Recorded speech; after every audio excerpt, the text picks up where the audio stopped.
오늘 빌레몬서 1장 1절에서 10절의 말씀을 통해서 모범된 가정의 축복이다 라는 제목으로 함께 말씀을 나누면서 우리도 이런 가정이 되기를 우리가 소원하면서 걸어가시는 오늘 새벽이 되시기를 바랍니다.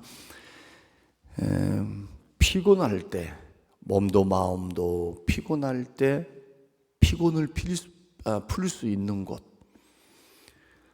또 위로받을 수 있는 곳, 새 힘을 얻을 수 있는 곳, 그곳이 가정이 되어야 될 줄로 믿습니다.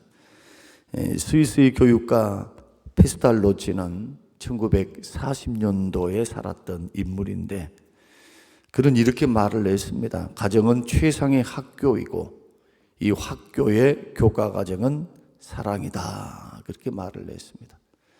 가정 안에서 사랑만 할 수만 있다면 우리는 가정에서 위로도 받고 세임도 받을 수가 있다.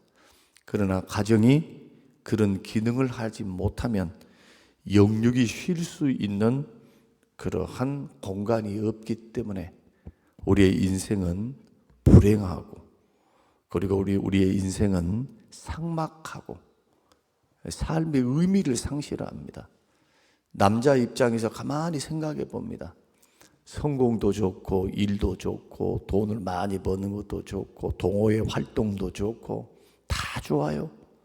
그런데 가정에서 아내 없이 그리고 자녀들 없이 또 자녀들은 커서 떠난다 할지라도 아내가 없는 인생을 살아간다라고 하는 것은 비극 중의 비극입니다.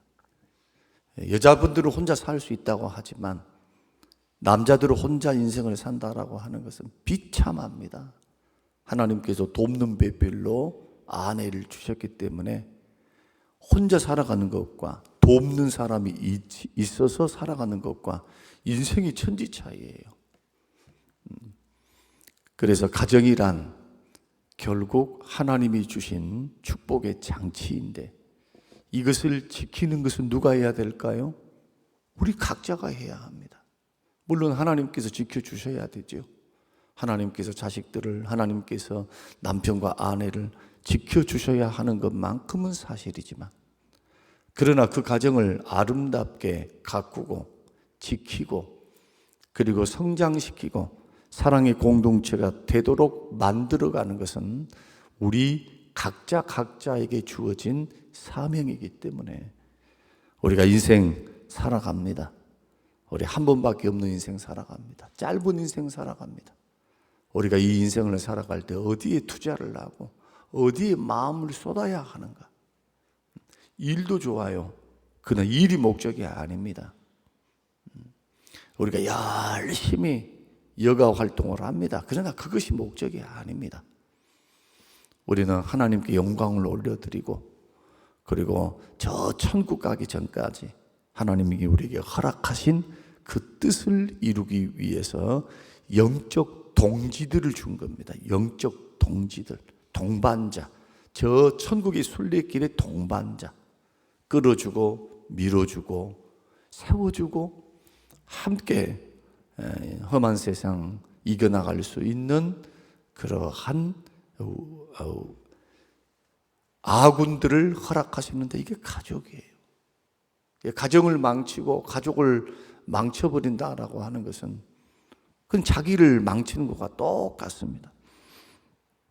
그래서 가정은 반드시 세워져야 하고 비록 실패했다 할지라도 그 실패를 교훈 삼아서 반드시 자녀들은 복된 인생 걸어갈 수 있도록 우리가 가르치고 기도하고 본을 보여주는 것은 부모의 책임이죠. 부모의 사명입니다. 이것을 우리가 기억하면서 걸어가는 것은 굉장히 지혜입니다. 그냥 저렇게 지나가면 되겠지. 세상살이 다 그렇게 어렵게 사는데 그러려면 뭐 하려고 말씀이 필요하며 성경에서 그렇게 가정들을 이야기하면서 이 길이 복된 길이다 말씀해 주셨던 그 말씀이 무슨 의미가 있습니까? 우리는 말씀을 통해서 삶을 개혁하고 우리의 갈 방향을 교훈받고 이렇게 살아가야 하는구나, 이렇게 섬겨가야 하는구나 라는 것을 날마다 말씀의 교훈을 받고 우리는 그 길을 걸어가는 겁니다. 지금도 여러분들은 가정을 세우고 있는 겁니다. 교회를 세우고 있는 겁니다. 우리가 하고 있는 예배, 기도, 섬김, 관심, 사랑, 위로, 이 모든 것들은 헛된 것이 아니고 눈으로 보이지는 않지만 세워져 가고 있는 영적 자산인 겁니다. 그런 의미에서 가정을 우리가 생각해 보면 하나님께서 가정의 그 중요성을 얼마나 크게 부각시키고 있는지를 우리는 성경을 통해서 배우게 됩니다. 그 가정 가운데 하나가 바로 빌레몬의 가정입니다. 빌레몬서 그 자체는 골로새 교회를 세웠던 빌레몬이라고 하는 부자, 그리고 그 부자로부터 종이 있었는데 그 종이 오네시모입니다. 오네시모가 상당한 재산을 가지고 도망을 갔습니다. 도망을 갔는데 이 오네시모가 붙잡혀서 로마 감옥에 갇히게 됩니다. 그리고 그 로마의 감옥에서 누구를 만나게 되느냐 하면은 바울을 만납니다. 바울을 만나서 예수 그리스도를 믿고 구원받은 신실한 동역자가 됩니다. 바울을 옆에서 섬기는 자가 돼요. 그 믿음의 사람으로 변화됩니다. 그래서 둘이가 대화를 하게 되는데 세상에 이런 섭리가 어디 있습니까? 사도 바울이 복음을 증거해서 믿음 안에 구원을 받았던 이 빌레몬이라고 하는 부자, 이 부자의 종이었던 겁니다. 이것을 우리는 우연이라고 말하지 않습니다. 하나님의 섭리, 하나님의 인도, 하나님의 역사라 그렇게 말을 합니다. 그리고는 편지 한 장을 보냅니다. 이게 빌레몬서입니다. 오네시모를 용서해줘라. 만약에 주인된 너가 고발을 해서 이 노예를 법정에 세우면은 목매달아 죽이거나 최하의 것이 없고 무조건 도망친 노예, 그것도 주인의 재산을 가지고 도망갔던 노예들은 사형입니다. 죽게 될 판입니다. 그래서 오네시모를 풀어줘라. 내가 당신에게 명령을 할 수도 있다. 왜냐하면 당신은 성도이고 나는 목회자이고 사도이고. 빌레몬서를 통해서 그렇게 간곡히 부탁합니다. 그러나 친구여, 내가 당신한테 권면도 할 수 있고 명령도 할 수 있지만 부탁을 한다. 간곡하게 부탁을 한다. 내가 빚을 갚아줄 테니까 예수 믿고 구원받아 형제된 오네시모를 용서하고 그를 돌려보낼 테니까 그를 이제 노예로 생각하지 말고 형제로 생각해줘라. 그런 간곡한 부탁. 그 당시에 종이 대부분이고 노예가 대부분이고 시민권자가 소수였던 그 당시에 엄격한 신분제도 속에 있었던 그 당시에 그리스도인의 자유함에 대해서, 예수 그리스도를 믿는 믿음의 사람들이 형제됨에 대해서 그 뜨거운 사랑을 가지고 이렇게 오네시모를 위해서 탄원하며 보내는 편지가 개인 서신입니다. 이게 빌레몬이 되겠습니다. 그러면서 빌레몬서를 통해서 우리가 알 수 있는 빌레몬 가정의 그런 믿음과 그리고 빌레몬의 신앙 인격이 어떠한가가 이 짧은 서신에 다 들어 있습니다. 우리는 할 수만 있다면, 지금 지구상에 많은 크리스찬들이 있었고 지금 오고 가는 많은 세대 속에서 2000년 교회 역사 속에서 그 수많은 가정들, 수많은 성도들이 태어나서 예수를 믿다가 주님의 부르심을 받고 다 갈 길 같습니다. 지금 또 갈 길을 준비하고 계신 분도 있고 과정 중에 있는 우리들도 있습니다. 우리가 어떤 가정을 세워야 하고 어떤 신앙으로 하나님이 기뻐하시는 그러한 영혼을 살리고 주변에 덕을 주며 또 교회에 평안을 주며 성도들의 마음에 평안을 주는 자, 주의 종에게는 위로와 기쁨을 주는 자, 성도에게도 잘하고 주의 종들에게도 잘하면서도 그 가정을 자기 교회로 삼고 거처를 내어놓고 그렇게 해서 지금으로 하면 집을 바쳐서 교회를 세웠던 그러한 일들은 성경에 두고 기록하면서 하나님께서 빌레몬과 빌레몬의 가정과 그 아키포 아들과 그의 아내에 대한 이야기를 통해서 성경이 교훈을 받겠다라고 하는 것, 하나님의 말씀으로 기록했다라고 하는 것은 엄청난 영광이 아닐 수가 없습니다. 그런 의미에서 우리 가정들을 생각해 보고자 합니다. 우리는 우리의 가정 한 식구를 위해서만 살아가는 존재인가? 아니면 교회와 주의 종과 주변을 살릴 수 있는 믿음의 가정인가? 기껏 내 가족 잘 먹고 잘 살기 위해서, 평안하기 위해서만 예수 믿고 구원받아 가는 그러한 편협하면서도 주의 목적, 본질적인 주의 뜻과 거리가 먼 가정의 행복을 위한 목적이 복음 전도입니다. 하나님의 영광을 선포하고 이웃을 사랑하며 물질을 나누며 또 교회 공동체를 세워나가는 그러한 가족의 구성원들, 그래서 하나님 나라를 세우라는 것이죠. 하나님 나라, 하나님의 몸된 교회를 세우라는 거예요. 우리 교회 안에서 대부분 한국의 그리스도인들은 예수 믿어서 내 가정, 내 자식들이 잘된 것을 목표로 삼습니다. 엄밀한 의미에서는 하나님을 이용해서 하나님께 뭔가 얻어내려고 해요.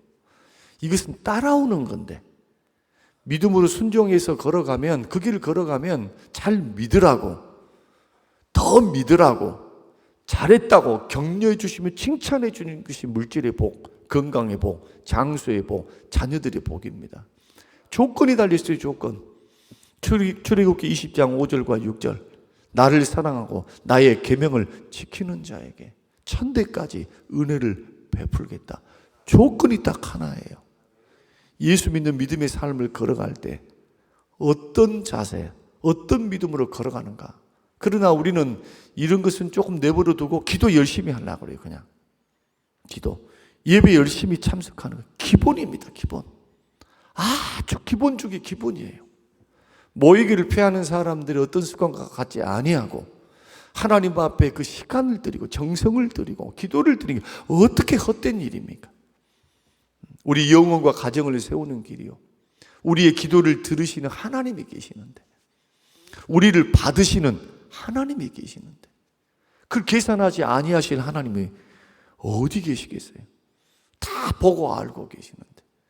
마찬가지로 우리가 가정을 세워나가는 과정 속에서 우리의 목적지가 오로지 가정의 행복이라고만 바라가면 우리는 가정이 어떤 의미에서는 우상이 될 수도 있어요.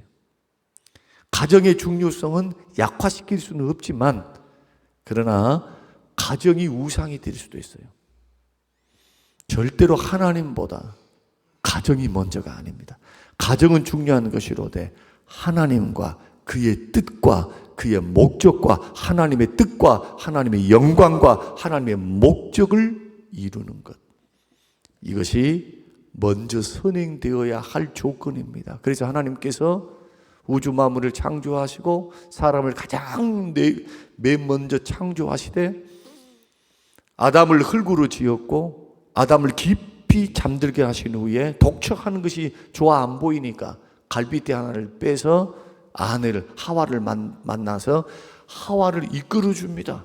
옛다 하고 아담에게 줍니다. 아담이 하와를 딱 보고 난 후에 내 살 중에 살이요 뼈 중에 뼈다 얼마나 좋아했는지 홀딱 반해버렸어요. 그리고 두 사람을 위해서 하나님이 이 지구에 에덴을 만드십니다. 이걸 가리켜 창설했다고 말씀합니다. 그리고 만들어놨던 그 에덴 동산에 둘이서 살게 해요. 이끌어 들이십니다. 누가? 자기들이 가까웠습니까? 하나님이 만드신 것을 누리고 살게 하셨습니까? 하나님이 만드신 걸 누리고 살게 하신 거예요. 아담이 하나님께 하와를 달라고 기도해서 얻었습니까? 하나님이 보시고 홀로 사는 것이 좋지 않아 보이니까 돕는 배필로 주셨습니까? 하나님이 주신 거예요. 그래서 하나님께서 하나님이 됨을 스스로 각인시키기 위해서 동산 중앙에 두 나무를 두셨습니다. 동산 중앙에는 두 나무밖에 없어요. 나머지는 다 과실수가 있고 다 따먹고 먹고 살 수 있어요. 그러나 동산 중앙에 있는 두 나무, 하나는 생명나무, 하나는 선악과. 생명나무는 날마다 따먹을 수 있어요. 영생을 얻는 나무니까. 그러니까 쳐다보면서 생명나무를 선택할 수 있었던 거고, 자유의지가 있으니까 선악과를 따먹을 수가 있었던 겁니다. 아무리 가정이 좋고 아무리 아내가 이쁘고 좋다 할지라도 하나님만큼은 아니라는 거죠. 하나님이 명령이 지엄했거든요. 반드시 죽는다고. 그러면 하와가 따먹었다 할지라도 아담은 자기에게 붙여주시고 이것을 주신 분이 하나님, 아내를 주신 분도 하나님, 이 모든 걸 가능하게 하신 분도 하나님이라면 오늘날 우리가 살아가는 인생도 마찬가지예요. 가정 때문에 하나님은, 누구 때문에 하나님은, 자식 때문에 하나님은, 이런 식으로 걸어가면 안 되는 거예요. 힘들고 어렵지만 창세기 22장에서 아브라함을 테스트하고 시험하셨던 하나님의 마음을 이해를 하셔야 돼요. 하나님은 다 주실 수 있어요. 이것도 주시고 저것도 주시고 이것도 다 허락할 수 있어요. 그러나 하나님 자리를 자식들에게, 하나님의 자리를 아내에게, 하나님의 자리를 가정에 뺏기기를 원치는 않으십니다. 하나님은 우리의 생명의 주인이시기 때문에, 이 모든 것들을 가능하게 하셨던 분이기 때문에 아무리 일이 중요하고 아무리 뭐가 중요하다 할지라도 하나님은 하나님 이외에는 아닌 거예요. 우리가 저번 주간에 은퇴 목사님들 이제 위로회를 냈습니다. 그리고 목사님들이 여러 가지 이야기를 하세요. 여러 가지 이야기를 해요. 자녀들의 이야기를 하시는 거예요. 그럼 목사님의 자녀들이 얼마나 훌륭하게 잘 키워놨을까요? 근데 이야기가 대동소이합니다. 자식들이어도 똑같은 자식들이 아니더라 하는 이야기입니다. 특히 아들들은 있어봤자 별로 소용이 없더라, 그런 말을 하시더라. 3명의 아들이 있는데 딸 하나만 또 못하다 하시면서 그 버스가 지금 움직이고 있는데, 아니 담양에서 광주로 오는 그 큰 도로 있잖아요. 무슨 도로? 하여튼 4차선 도로가 있어요. 거기 그냥 함부로 정차하면 안 돼. 정차할 곳도 아니야, 거기는요. 버스가 다니는 곳도 아니고. 그런데 그 갓길에다 세워달라는 거예요. 귀엽고 세워달라는 거예요. 85세 목사님, 영감님 목사님께서. 뭐 때문이냐 하니까 딸네 집에 가야 된대. 딸네 집에. 나는 아들네 집인 줄 알았더만 딸네 집에. 그런데 아들들은 많아도 소용이 없는데 딸은 최고다 하신 분이 그렇게 내려서 딸 보러 간다고 가시는 거예요. 걸어서 간대. 조금만, 한 20분만 걸어서 가면 바로 이 동네라고 하면서 그런 말씀을 하시더라고요. 여러분, 자식들은 부모가 결혼하고 다 출가시켜 놓으면 이제는 내 자식이 아닙니다. 주님이 부모를 떠나 그랬으니까 독립적인 가정의 주체가 되는 겁니다. 결혼하고 난 후에도 끝까지 내 품에 그냥 끼고 살면 안 돼요. 가까이 사는 건 좋아요. 그러나 멀리 산 것처럼 여기면서 또 다른 가정의 주인 되신 주님께서 그 가정의 주인이 되어서 살아가도록, 그렇게 부부는 외롭지만은 부부가 겪어가야 할 인생을 하나님 앞에 살아가는 겁니다. 누구만 남습니까? 결국에는 하나님이 남는 거예요. 아내도 죽고 남편도 죽어요. 결국에는 세월이 지나가면 주님 만나러 개인이 가야지, 동반 자살해갖고 가는 거 빼놓고 절대로 같이 갈 수가 없는 겁니다. 자식들이 같이 가지고 있습니까? 절대로 가져가질 수가 없어요. 하나님밖에 없는 겁니다. 그런 의미에서 오늘 우리가 믿음의 가정을 세우되 전제 조건이 그겁니다. 믿음의 가정의 호주가 누구인가? 호주가 하나님이 되셔야 합니다. 예수 그리스도가 되셔야 합니다. 그러니까 이런 믿음으로 딱 살아가니까 오늘 본문의 말씀 보면 빌레몬 가정은 어떤 가정인가? 믿음의 가정이죠. 1절과 2절 보면은 우리의 사랑을 받는 자, 빌레몬이 사랑을 받는 자, 동역자고, 그리고 빌레몬과 자매 아비아와 함께 군사된 아키포 그랬습니다. 아들은 군사, 빌립보와 그 아내였던 아비아는 동역자, 주의 종의 동역자. 그 내 집에 있는 교회 그랬으니까 자기 집의 교회, 자기 집을 교회를 열어놨던 그러한 사람. 그러니까 빌레몬은 자기만 잘 믿는 사람이 아닌 거예요. 아내의 믿음도 좋아요, 자식도 좋아요. 그리고는 자기 집을 교회 공동체로 내놓는 겁니다. 모두가 다 잘 믿었어요. 여러분, 이런 가정이 될 수 있도록 기도하시기를 바랍니다. 부모는 믿는데 자식들이 안 믿는다거나, 남편은 믿는데 아내는 안 믿는다거나, 물론 이것이 어떻게 허물이 될 수 있겠습니까? 허물을 논하자는 것이 아닙니다. 구원을 우리가 마음대로 어떻게 할 수 있습니까? 그러나 구원에 영향을 끼칠 수가 있어요. 우리가 기도하는 것과 본을 보이는 것과 하나님 앞에 사랑을 통해서 복음을 증거하는 것을 통해서 자녀들은 보고 배우고 자라는 거니까 이러한 영적인 흐름은 얼마나 큰 축복이겠는가. 그리고 이 가정에는 성령이 임재하고 계셨어요. 성령이 아버지의 마음을 주장하시고 자식들의 마음을 주장하시니까 하나 될 수밖에 없는 거죠. 주의 영이 임하시는 교회였으니까. 이게 믿음의 가정입니다. 두 번째는 소문이 났습니다. 자, 4절과 5절 한번 같이 한번 읽겠습니다. 자, 시작. 내가 항상 내 하나님께 감사하고 기도할 때 너를 말하면 주 예수와 및 모든 성도에 대한 너의 사랑과 믿음이 있는 줄 알았다. 성도에 대한 사랑과 믿음이 있었어요.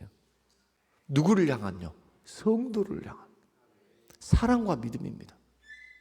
하나님을 향한 믿음만 있는 게 아니라 성도를 사랑할 줄도 알고 성도를 신뢰할 줄도 알았다는 거예요. 여러분, 사람을 믿는다는 거 굉장히 어려운 거예요. 사람을 믿는다는 것은 자기 기준을 내려놔야 믿어지는 겁니다. 자기 기준이 딱 있는 사람은 사람 절대 안 믿어요. 의심부터 하고 보지. 그러나 예수 그리스도를 믿고 난 후에는 가능성을 믿어주는 거예요. 부족해도. 만약에 보이는 대로만 믿어버리면 실망이 너무 많잖아요. 실망이. 우리 기준대로 안 하고 있는데 얼마나 실망스럽습니까? 그러나 언젠가는 하나님께서 그분도 성장케 하시리라. 하나님이 도우시리라. 끝까지 믿어주는 거죠. 주님이 역사하시도록, 하나님 도우시도록. 이 말은 뭡니까? 그 사람의 됨됨이를 판단하거나 비판하거나 내가 속단하지 않는다는 거예요. 이게 믿음이란 단어 속에 들어있는 정서입니다. 오늘날 우리가 교회를 다니면서 얼마나 사람들을, 특히 사랑은 고사하고 형제들을 향한 사랑, 이것도 모든 성도잖아요. 모든 성도. 그러면 사람이 적어도 5명만 모여 있어도 나하고 맞는 사람과 맞지 않는 사람 편이 갈라져요. 편이. 성격이 안 맞다, 뭐가 안 맞다, 이거 안 맞다. 참 이상하죠. 사람 비유 맞추는 것까지 어려운 게 없어요. 사람 맞춰가는 것까지 힘든 게 없다니까요. 그러면 얼마나 자기가 철저히 깨어지고 부서지고 무너졌겠어요. 복음 앞에, 주님 앞에. 이게 사랑이요. 모든 성도들에는 신뢰입니다. 비판, 판단하는 사람이 어떻게 믿어요? 안 돼요. 사랑도 안 돼. 사랑도 긍휼히 여기고 불쌍히 여기고 가능성을 믿어주면서 끝까지 선대하는 거예요. 누구처럼? 우리 주님처럼. 제가 목회를 하면서 깨달은 것 가운데 하나가 그겁니다. 사람은 쉽게 믿을 수 있는 존재는 아니다. 우리 주님께서 그래서 용서하고 사랑해줘라. 이것도 무한대로 해줘라. 긍휼히 여겨라, 불쌍히 여겨라, 내가 용서한 것처럼 너희들도 용서해줘라. 숱한 말씀들이 다 이거예요. 바리새인들을 향해서는 왜 독사의 새끼들이 했느냐 하면 비판 판단을 너무 좋아했거든요. 이것 하나만 봐도 우리가 신앙생활을 어떻게 해야 하는가, 누구도 예외가 없습니다. 여기에는 소문이 나야 돼요. 사랑과 믿음에. 특히 앞서가신 분들은 성도를 사랑과 신뢰함으로 늘 대하도록 인격이 세워져 가야 돼요. 이게 쉽다고 말씀드리지 않았습니다. 어렵습니다. 굉장히 어려워요. 반드시 이 길로 걸어가야 건강한 가정을 세웁니다. 이렇게 아버지 어머니가 그렇게 하고 있으면 자식들도 그걸 배워요. 말하는 거, 행동하는 거, 태도. 자녀들로 보면은 그 부모예요. 이것은 불보듯이 뻔한 겁니다. 그대로 해요. 어린 아이들은 더더군다나, 특히 사춘기가 되어지기 이전까지는 부모가 하는 대로 그대로 걸어다니는 모양도 비슷해요. 어떤 분이 그러더라고요. 옛날에 저쪽 교회에 제가 부목사로 있을 때 우리 아들이 걸어가는 것 딱 보더니, 아들이 걸어가는 걸 보더니, 아이고 어쩌면 그렇게 목사님이랑 똑같이 걷는다고 그랬습니다. 나는 아무리 쳐다봐도 걷는 모습이 그냥 나고 똑같은 것 같지가 않은데, 하기사 제가 걸어가는 모습을 내가 어떻게 봤겠어요? 동영상으로 보지 않은 한. 아버지가 걸어갔던 발자취를 자녀들이 보고 따라간다는 겁니다. 그래서 이런 부분들은 굉장히 필요하다. 그래서 일본의 유명한 목사이면서 주석학자였던 내촌 감삼씨라고 있습니다. 이게 한문으로 풀어놓은데, 믿음의 부모가 있을 때 믿음의 자녀가 있는 거지, 믿음의 가정이 있다고 해가지고 믿음의 자녀가 있는 것은 아니다. 그만큼 뭡니까? 사람이 중요하다는 겁니다. 믿음의 사람이 중요하다는 거예요. 믿음의 부모가 중요하다는 거죠. 이런 부분들을 꼭 기억해서 저와 여러분은 믿음의 길을 걸어갈 때 이런 복된 믿음의 가정이 되기를 바라고, 더 나아가서 7절을 한번 보겠습니다. 7절. 자, 7절. 자, 시작. 형제여, 성도들의 마음이 너로 말미암아 뭘 얻고 평안을 얻었으니 내가 너의 사랑으로 많은 기쁨과 위로를 받았다. 성도들에게 사랑과 믿음만 준 게 아니에요. 평안을 줘요. 그러면서 주의 종에게는 위로를 줍니다. 기쁨을 줍니다. 여러분, 한 번밖에 없는 인생이라고 했습니다. 우리가 걸어가는 이 길 언젠가는 은퇴를 해요. 언젠가는 주께서 너도 이제는 손을 다 내려놔라 할 때가 온다는 거예요.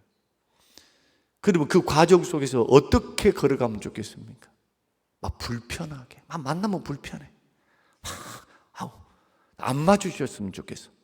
이런 분들이 되기를 원하십니까? 아니면 평안함을 주고 힘을 주고 위로를 주는 분들이 되기를 원합니까? 여러분, 성도들과 주의 종들과의 관계 속에서 믿음의 복된 가정, 이 가정 빌레몬을 칭찬하고, 이것은 하늘나라의 칭찬입니다. 이런 가정의 축복과 칭찬, 로마서 16장의 칭찬은 하늘나라의 상급이에요. 하나님의 칭찬입니다. 이런 부분들을 여러분 기억하시면서 한번 우리 자녀들도 교육을 그렇게 세워나가면, 교회에서는요 진짜 말 조심해야 돼요. 행동과 말을 더 조심해야 돼요. 교회에서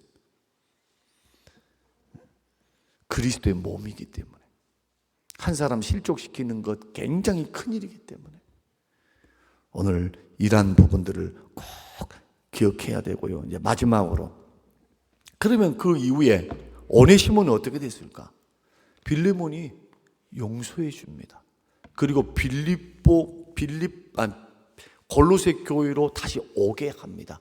그리고요, 주인과 노예가 동역을 합니다. 사역을 합니다. 같이 사역을 해요. 양반과 노예, 종이 함께 사역을 합니다. 그리고 교회 역사에는 어떻게 기록되어 있느냐면, 오네시모가 빌레몬 교회, 골로새 교회보다도 10배 이상 큰, 소아시아에서 가장 컸던 교회, 유럽에는 고린도 교회가 제일 컸고, 아시아에서는 에베소 교회가 제일 커요. 에베소 교회의 담임 목사가 돼요. 우리는 이런 부분들을 보면서 하나님의 일하심을 우리가 곰곰이 생각해 보면 참 놀랍지 않습니까? 노예를 하나님께서 담임 목사, 가장 큰 교회 담임 목사로 세우는 것. 그 빌레몬의 신앙, 노예를 형제로 받아들이고 사역을 하면서 길을 열어주고 사형을 면하게 해서 복음으로 용서하고 사랑하고 품어서 위대한 주의 일꾼으로 삼았던 이 모든 과정들을 보십시오. 믿음의 가정에서 일어나는 사건들이에요. 오늘 저와 여러분들이 정말 여러분의 우리의 가정이 생명을 살리고 교회를 살리고 주변을 살리고 세우고 힘을 주고 평안을 주고 사랑하고 믿음을 주며 신뢰하며 걸어갈 수 있는 복된 가정, 그러한 가정이 여러분의 가정, 우리의 가정, 광주 성림교회 모든 가정들이 되시기를 주님의 이름으로 축복합니다. 고마우신 아버지 하나님, 감사합니다. 고맙습니다. 우리에게 주신 귀한 말씀들을 듣고 우리가 어떠한 가정이 되어야 하는지, 내 자녀는, 내 아내는, 내 남편은 우리는 어떤 길을 걸어가야 하는지 교회와 함께 동고동락하게 하여 주시옵소서. 하나님의 영광이라고 하는 큰 뜻을 세우고 하나님 주를 향하여 부름의 상을 향하여 하나님은 걸어갈 수 있는 믿음의 가정이 되게 하옵소서. 감사드리오며 예수님 이름으로 기도합니다. 아멘.